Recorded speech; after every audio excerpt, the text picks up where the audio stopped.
thinking that one has to be positive and happy is a very bad thing to do, because then you're not accepting your feelings. You're putting a kind of a normal or a normative framework on yourself. You're like, I should be like this, I should be happy, I should be positive. And that is a good way to get more anxiety and more stress, because you're not accepting of what you're feeling. Being hopeful, having optimism, so having like a sense of me being able to affect my world and make change in a positive way, is a different interpretation of positivity. What is positivity? And why is it so important? I know you just referenced optimism, but if we could focus on the act of positivity and the impact that it can have. Yeah, so positivity is, I mean, it's really interesting, because when you hear that word, like the value of positivity, or I want to be a positive person, people take it to different places. And one is like, I want to be a positive person, and that is a good thing. The interesting thing with that is that if you strive towards being happy, and if you value happiness a lot, and you're like, I want to be a happy person, what actually can, and for many people, what ends up happening is that they get more stressed, because they're feeling that these emotions of, everyday stressors or anxiety or whatever isn't okay. But the flip side of positivity, like the amazing aspect of wanting to strive for a positive life and to feel good and to choose to create something, that has a positive impact on my own life or on other people's lives. Me believing that I can affect things around me, and them also having a positive outcome. People who practice this, and it is truly a skill, it's not something you're born with. So there's no optimistic people that are born that way, but actually something that you can practice and train. They actually live longer lives. So some studies show that they live up to 7.5 years longer. Their immune systems are stronger. So if you train people to be more grateful and thankful for what they have, even though life is not simple, but just by focusing on that and fully seeing what you actually have and what you have accomplished, maybe that's a half-finished song. That's better than no song. But actually, appreciating this iterative, messy life.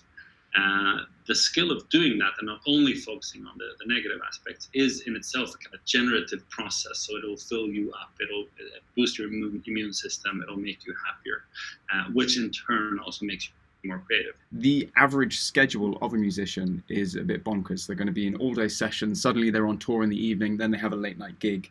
From your perspective, what are the things that people can expect to experience in terms of a positive experience if they do start trying to adopt optimism and start cultivating a positive mindset? Everybody thinks that their brain works as a camera, but it's really much more a projector. So it projects outwards images and expectations. So our story is very much that, like, there's such a leap between my negative problem-solving mindset of getting stuck in issues that affect me, and I can't see beyond that. I can't see that there would be a story, or I think that there are positive people out there, and I'm not one of them. But what the research shows, and this is very, very clear, is that small things really matter a lot over time. So actually, just making sure that you're doing small things, but over a long stretch of time, has a kind of additive effect. So there is really reason for hope. Doing it as a practice. So even though you're living in a world that is very complex and maybe volatile, maybe hard to predict, and so it's hard to have those routines that everybody else has, it doesn't mean that you can't have any routine. So like, I'm a musician, life is therefore messy, therefore I can't have any control. That's not true. Some musicians are better at having control than others, even though they're living and with these weird tour dates and time of day or lifestyle. So the question is, from your current state, how could you make a meaningful change? So by doing something small over time, you're actually doing two things at once. It's the concrete, specific change. You're also changing the narrative of your ability to have control over your life, which is the more important one, actually. Are there any tasks or habits or things that people can do in particular that will help them get that 1% every day? One that is highly evidence-based and that works is keep a journal of things that have affected you, but also things that you are grateful for. But if I don't understand what is affecting me, I can't really take decisions. This would take like 5 minutes a day. Anyone on the planet has that time. You can do this together with other friends as well. So you like do it, you send it to each other. That's a really nice way of deepening, the relationship. And this is also like, we are not built as individuals. Everybody thinks that they're this like narcissistic, psychopathic, like me, I'm going to get what I want. I want to become successful, and then I can do whatever I want even more because then I have money. That is a story of happiness that is very narcissistic, because happiness, if we think about it, that's not what it boils down to. It's much more about human connection. It's much more about actually not being completely free to do whatever I want. I mean, people who become super successful, even musicians, are not happier than the average Joe. People who have great relationships, they are a lot happier than the average Joe. So it's not about finding happiness. I actually think that we're overemphasizing happiness today. And this is coming from a guy who's dedicated most of his life to happiness research, right? Like, don't aim to feel good. Usually that can be, and most oftenly, I'm trying to avoid negative emotion is what that turns into. So instead of doing that, try to act in a way where you are both connected to other people in a deeper way, and also proud of what you're doing. And that's a completely different framework. So like, in this moment, am I acting, am I expressing myself? Am I being honest? Am I listening deeply to you? Do I have good intentions? Like, am I considerate of you? So what, am I trying to be a good person? I mean, this is so much more important than happiness. Are you trying to be a good, honest person that your definition of that? Are you contributing to things that are meaningful? Being in contact with who you are and trying to, from a place of being very connected with yourself and others, acting in a way that would make you proud of who you are, not just striving for happiness. Because striving for happiness will make you sorry, but it will probably make you more of an asshole, and a little bit more of you focusing on yourself and thinking about your emotions over your contribution and your connections to others, which is more about responsibility and values and whatever would make you proud of acting. So it's a different perspective, but much more meaningful. What would you say the benefits are of spending time with positive people? Defining it a little bit. Positive people as more like genuine, honest, and I mean honesty is not comfortable. Who believe in me and who accept me for who I am.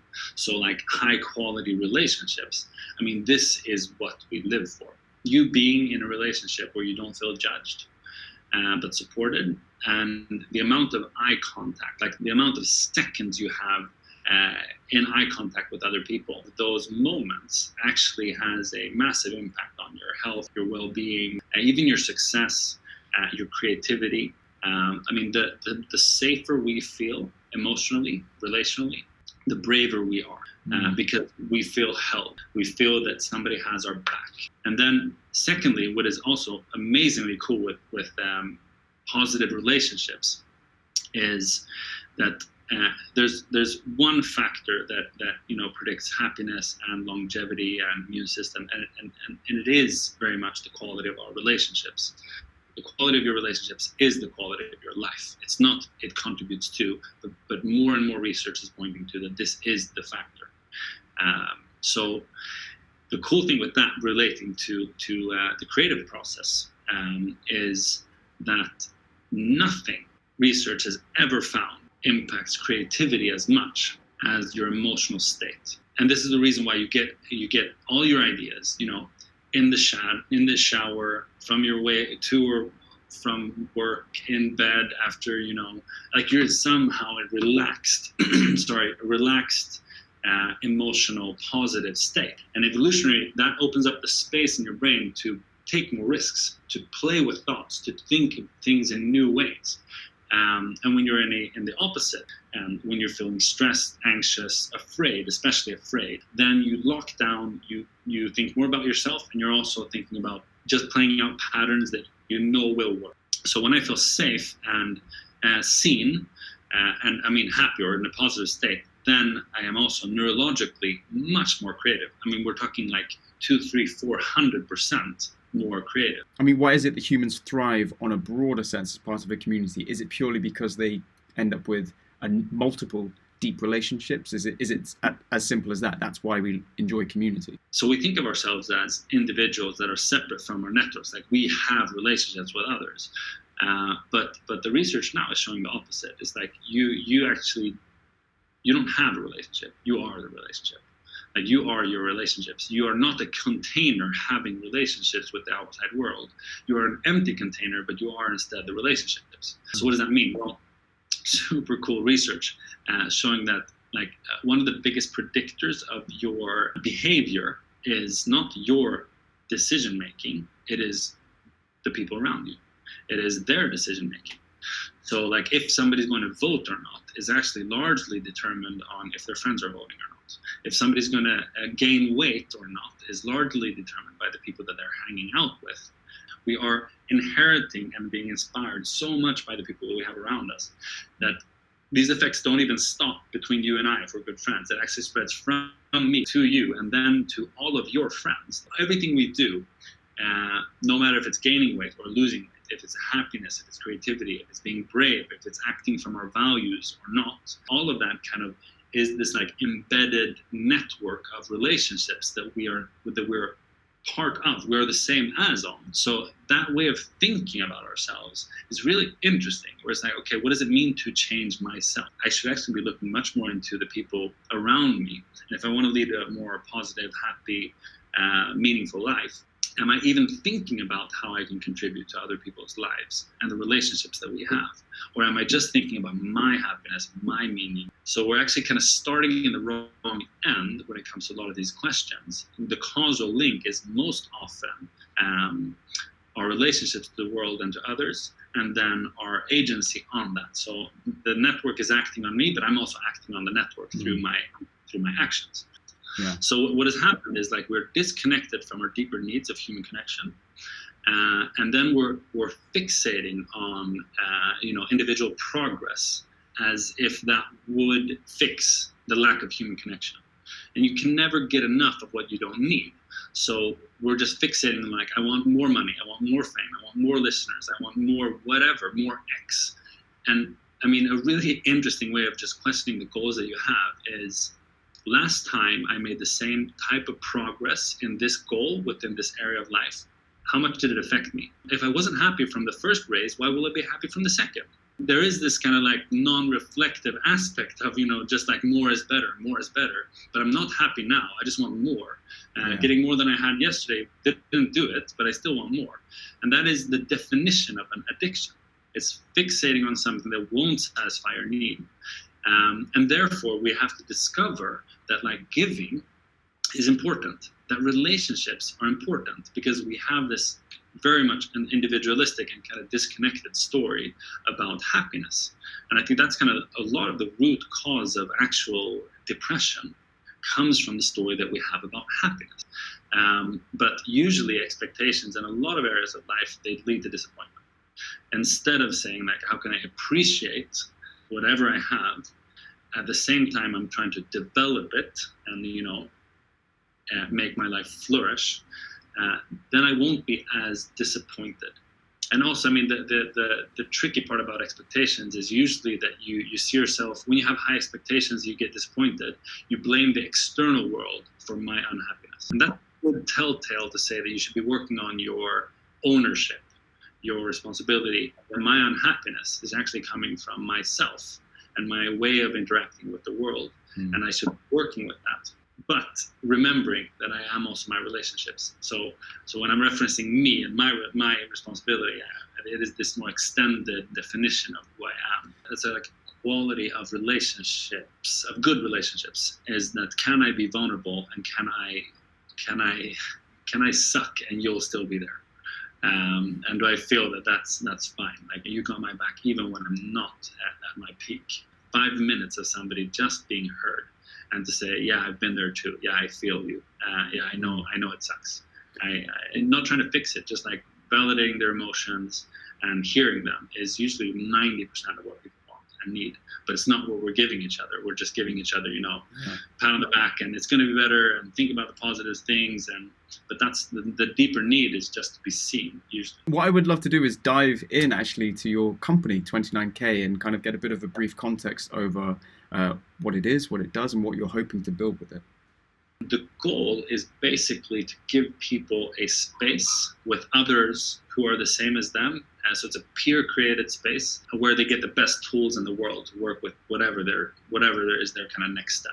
If that's what they're struggling with, or if it's about finding more passion and meaning in life, or improving their relationship, we'll give you the best tools that science has to offer, and we'll give it to you for free.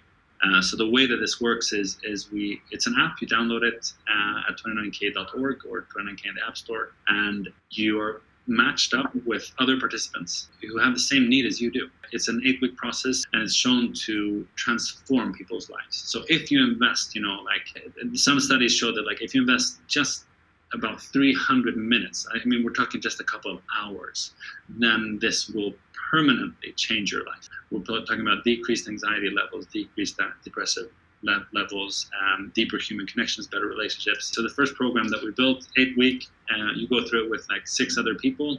You have a live video call once a week at the same time, and then you do some practicing in between those sessions by partnering with all the best researchers in the world, and then giving people the meaningful relationships, the average person, with their average junk and the average messiness, but giving them a real, honest, deep place to work with personal growth, you could call it, but you do it together with others. If people are trying to find a community, and let's say they don't have access to 29K, or for whatever reason they want something where they can see people in person, what are the best steps for them to take to try and find a new community? And what are the signs or the red flags that this community may or may not be for them? Yeah, that's an interesting question. It's like how do you know that you can trust someone? Because feeling good could be just, drinking alcohol or taking drugs can feel good, but it's not necessarily a telltale that is health, that's good for me for the long term. So what I want and what I need may be different things. So how do I know that I can trust people? Well, some research says basically 3 things. One is that they're honest, so that they're not using you. It's not an instrumental or transactional relationship, but it's actually based on us being humans and sharing experience. I think that's a really good thing.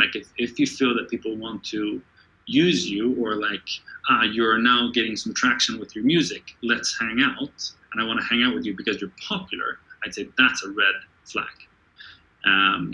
You want to hang out with people who are I heard that you're struggling with your music, and let's hang out. And then that their intentions are positive and good, that they want to see you grow. A lot of time today, when we have this kind of ego or individualistic focus, there is this rivalry between individuals, where you see that I get defensive or threatened by your success, so I want to kind of pull you down, and that I'd say is another telltale that maybe there's room for honesty there. Maybe you need to transform that cynicism into something great, and if you can't create the health in that relationship, maybe you should consider not nourishing it. I would add, what was the story in this group about where we're heading and why? More and more, we would want to have the story of the collective, the group, being one of let's try to do something meaningful in the world. Let's try to responsibly answer to and contribute to the needs of society. So not just about us and ourselves. So an honest group where we support and believe in each other, and where we try to create something that we're also proud of. Yeah, I think it's the honesty side is definitely, as you said earlier as well, honesty is not exactly always the most enjoyable trait to experience, but I think it's you appreciate it when someone says, actually mate, that song was awful, but maybe here's how you could improve it. When that's coming from someone you trust, that feels a lot better. Yeah, exactly. And that is, I think the honesty aspect is we coddle each other so much, and I think it's because we don't believe that the relationship can take it. But for me, it's if you don't believe the relationship can take it, maybe we shouldn't be that close friends. I would rather deepen a few relationships that I truly believe in, and where we can be more honest with each other, than have a lot of shallow, honest and caring, instead of coddling and fun, or protective and fun. Life is long, and if nobody's telling you the truth, you're going to feel that pain later. So by truly loving you as a friend and caring about you, I would rather give it to you now before that problem has, grown out of proportion. Like you released your album and it was shit. That would suck. So I'd rather tell you now in the studio when we're playing with it. And maybe I'm wrong, but I'm offering that. I'm offering my truth. I'm offering my opinion with warmth and with humility and with care. And I guess that comes back to your point about when you're searching for a community, looking for the intention, to make sure the intention is true and then not trying to just drag you down. When negativity goes unchecked, what are the ramifications of that? When it does stop being just, it's a natural thing and negativity is just almost pumped into your environment. What are the effects of that? I think that one of the effects that I think everybody can relate to is when I'm overwhelmed or overstretched with stress or anxiety, negativity, I will start compensating with things that feel good in the moment and this present moment, and that is something that usually can be tied to, if it's not done well. I mean, taking a nap or taking a walk or calling a friend. It's a great thing to do when I'm in a negative space, right? But what usually happens is that we start going back to patterns that we maybe learned when we were younger, or we go into shortcuts, which could be alcohol or getting angry or making things certain that aren't that certain, simplifying things that are very complex, blaming. The reason why we blame is because it feels great. Like, if you're the idiot, I'm not. I think that just noticing before it becomes too late that you are in a negative state and being honest about your needs and being honest about, and this is not simple. Like when you're in this, when you have anxiety or when you're feeling that something is off, it's not super simple to know where it is coming from. Especially because you're also in that state right now. When you're in a negative state, you think more negatively, you are more pessimistic, you think more short term, you're less creative, you're more egotistical. Just by being hungry, you do that. I mean, don't make decision making when you're hungry or when you're tired or when you're pissed off. So I think being just aware of and curious about where negative emotions are coming from and what is the need behind them. Like, what are you longing for? And trying to explore that, trying to see those patterns. This is also why the journaling comes back as a part of not only logging gratitude, but actually journaling about like what affected me positively and negatively. So I understand myself better. And if I understand myself better, then I can start acting on things proactively, acting on what is affecting you and what is important in your life. Is the best way of doing that. And you can't do that without being aware of what negatively affects you.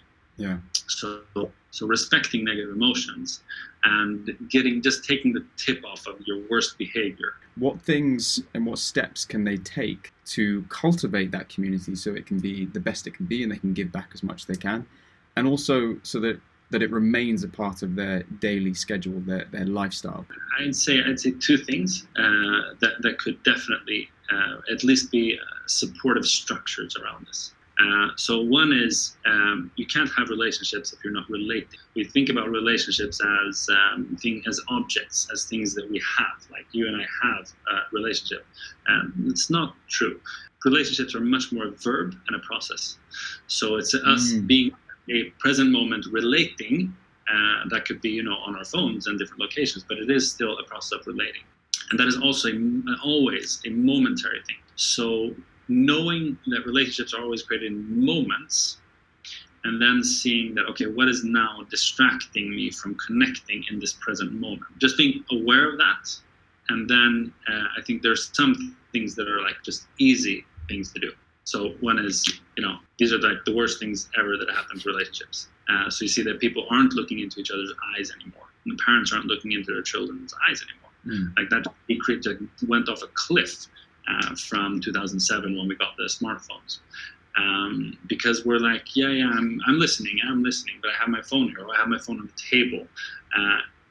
Put them away, even like at home or when you're hanging out with friends, don't have them on the table, put them away. You've never signed up to be available for everyone 24/7.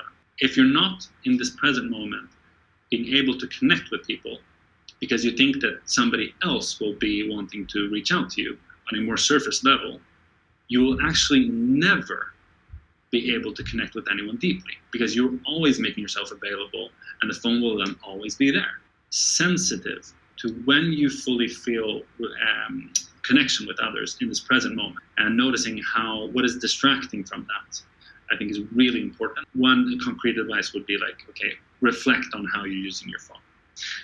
Secondly, would be more of how can I enable the relationships that are great in my life and appreciate them and nourish them. I think the best way is maybe not to give a specific tip on how to do that. I mean, of course, be vulnerable, be honest, care about them, invest time into them. But a good way of saying like, okay, a lot of people they're like, I know that, and I knew that 5 years ago, but a lot of my relationships still deteriorated. So it's not a knowledge aspect. It's not that you don't know what to do, but it's actually more of a process thing. So it's like, are you aware that you haven't called your mom for 4 weeks? Are you even aware of which relationships are important to you? And are you being informed by that? So all religions always had a way of working with this, of saying like, okay, during Sunday or whatever, we reflect on who we are and how we're acting in the world. So I'd say in a secular world, maybe we should keep that nugget and say like, okay, every Sunday I take 10 minutes and just write down or write out like a picture of the relationships I have in my life. Put yourself in the middle of the paper and draw the relationships you have to the different individuals. And just see, when you see that picture, how does that feel? Which relationships do you feel aren't getting nourished today? And who are getting too much time? Are you proud of what you're seeing here? Are you proud of how you're distributing your time?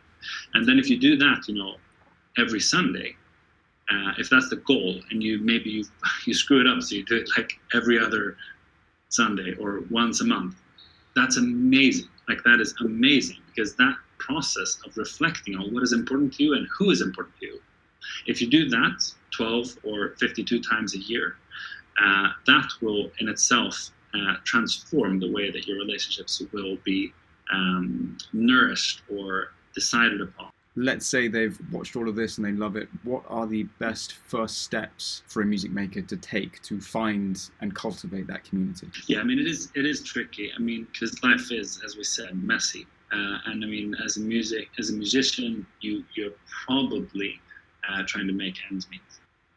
Making sure that you have many areas in your life that fill you up, that you have these honest relationships that maybe are outside of your musical identity, outside of work.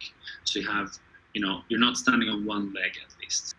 And also, I mean, be wary of like this narrative of like, once I become recognized, successful, everybody understands what a genius I am, then I'll be loved. That's a horrible story. My father was a professional athlete. He was an Olympic discus thrower, and he had that idea in his head. So he sacrificed so much to become a successful individual, and eventually he passed away when he was 37 because of addiction to steroids, and it was tough. So I think surrounding yourself with individuals who have that kind of healthy output on life, like it's not that they're sacrificing everything to get to something, that they're actually fully alive. In your experience, how have you been able to find people like that, where they feel full of life and you almost get energy from them? Yeah, I mean, I actually I was a professional kite surfer when I was young.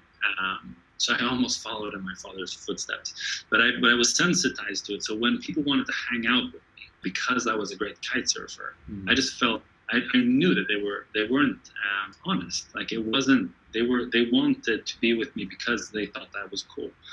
And that made me feel more alone. So what I did instead was use that inner compass to like find people who and prioritize people who I always felt like, yeah, these are great, honest people that I would want to become more like. Like I'd be happy if they're influencing me. Yeah, and I think you touched on it earlier as well, is these communities, you can find them in all sorts of places. Yeah. It doesn't necessarily have to be music. No. I mean, it could be. I mean, it's blessed if it can be. But I mean, there is some wisdom in not having all the eggs in one basket.